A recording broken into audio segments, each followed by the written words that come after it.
ఈరోజు మనం దీన్నైతే అటాచ్ చేసాం బ్లాక్స్తో. ఇదైతే ట్రక్ టైగర్ నుంచి పెట్టే రాయి అన్నమాట. మా అన్నయ్య చూపిస్తున్నారు. ఇది ఉడత, అది ఏనుగు, ఇది బఫెల్లో, ఇది బీరు, ఇది టైగర్, ఇది ఇంకో ఉడత.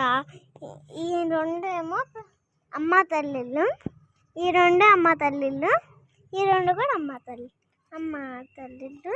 ఇదేమో మంకీ, ఇదేమో జింక, ఇదేమో గొర్రెల, ఇది మంకీ, అది ఈగలు, అది మంకీనే, అది బఫెల్లో. ఇక్కడ మనకి కనిపించాయి రెండు బఫెల్లోస్ ఉన్నాయి. మీరు గమనిస్తే మీరు better. It's okay. Bye guys. ఇదిగోండి మళ్ళీ చూపిస్తున్నాం ఇవన్నీ.